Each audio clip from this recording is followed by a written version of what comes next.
Temukan insight baru tentang wawasan kebangsaan dan bela negara. Podcast Suara Muda Indonesia.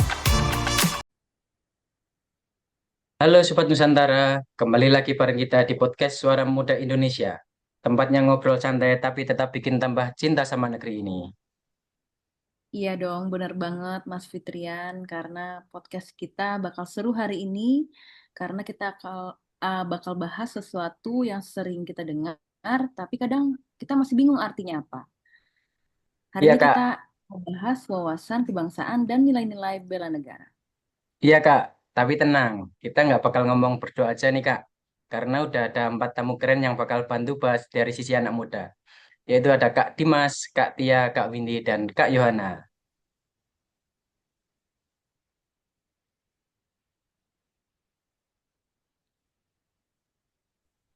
Halo semuanya, gimana kabarnya? Halo, baik Kak. Baik, halo. Halo, Nah, baik para Kak. para pendengar setia podcast Suara Muda Indonesia, hari ini kita kedatangan 4 narasumber. Yang pertama ada Mas Dimas, yang merupakan mahasiswa aktif, dia suka diskusi dan apa terkait isu kebangsaan. Yang kedua ada Mbak Tia, yang merupakan relawan sosial dan aktif di kegiatan bela negara. Ada juga Mbak Windy, perwakilan dari siswa SMA dan juga pengurus OSIS. Dan yang terakhir ada Mbak Yohana, konten kreator muda. Oke, langsung aja nih yang pertama, aku mau nanya ke Mas Dimas nih. Kamu kan sering banget ikut forum-forum kebangsaan. Menurut kamu, apa sih yang dimaksud dengan wawasan kebangsaan itu?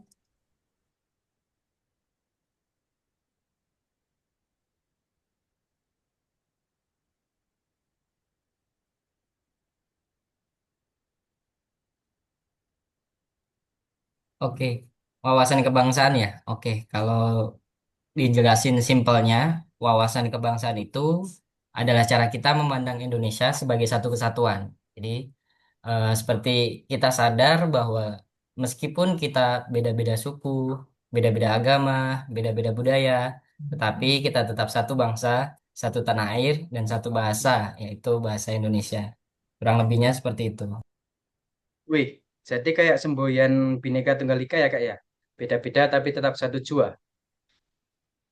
Ya, betul sekali Mas Fitrian. Dan penting banget nih buat anak muda sekarang, biar nggak gampang ke bawah arus, apalagi di era industri 4.0 ini, perpecahan atau berita hoax itu sangat mudah tersebar di era globalisasi ini, yang bisa bikin ribut antar kita anak muda. Jadi penting banget untuk kita punya wawasan kebangsaan.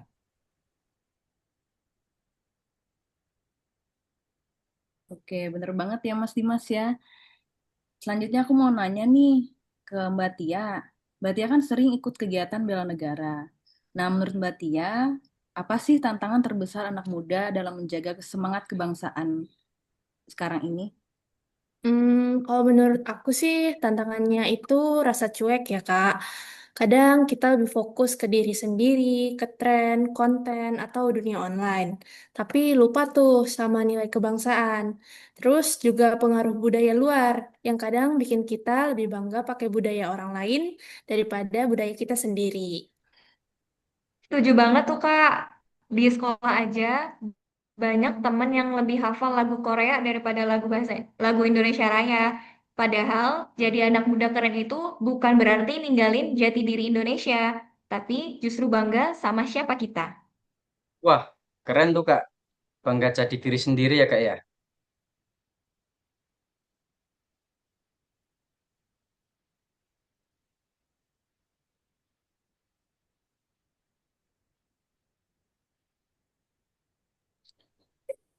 Oke, baik. Sekarang giliran Mbak Yohana nih, konten kreator muda. Dan sering banget pastinya bikin konten edukatif yang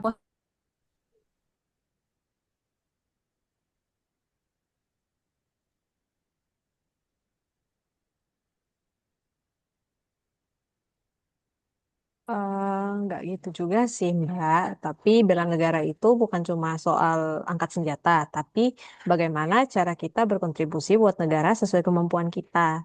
Jadi ada 5 nilai utama bela negara. Yang pertama, cinta tanah air. Yang kedua, kesadaran berbangsa dan bernegara. Yang ketiga, setia sama Pancasila. Yang keempat, rela berkorban. Yang kelima, punya kemampuan awal bela negara. Oh, gitu. Jadi kalau belajar dengan sungguh-sungguh, jujur, disiplin, dan bantu orang lain itu juga bela negara ya, Kak?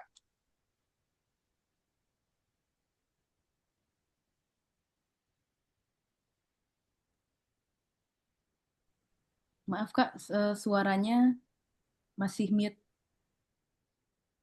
eh Maaf, iya benar. Jadi misalnya kita itu bisa bikin konten positif yang angkat budaya lokal. Atau bisa juga kita eh, pakai cara misalnya nolak, nolak hoax di media sosial. Itu juga bentuk bela negara di era digital. Oke, bener banget ya yang dibilang Mbak Yohana. Aku mau nanya lagi nih, eh, pendapat dari Mbak Windy dan Mbak Tia. Kalian punya contoh nyata nggak gimana anak muda bisa ngelakuin dan mewujudkan bela negara di kehidupan sehari-hari? Kalau aku dari hal kecil aja dulu, misalnya ikut upacara bendera dengan hikmat, aktif di OSIS, bantu teman belajar, dan gak nyontek pas ujian. Itu udah bentuk cinta tanah air loh. Kalau aku sendiri ikut kegiatan sosial kayak bantu korban bencana, bersih-bersih lingkungan, atau ngajak anak-anak main sambil belajar. Pokoknya ngelakuin sesuatu yang bermanfaat buat orang lain dan buat Indonesia. Wih, mantap. Jadi intinya bela negara bisa dimulai dari hal-hal yang kecil tapi konsisten ya. Ya, aku setuju banget nih sama Mas Fitrian.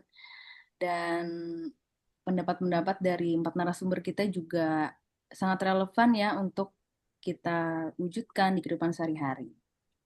Tapi nggak terasa nih, teman-teman, kita udah di penghujung acara podcast kita. Nah, sebelum kita mengakhiri podcast ini, aku mau dengar kalimat penutup dari teman-teman semua nih berempat tentang arti wawasan kebangsaan dan bela negara buat kalian.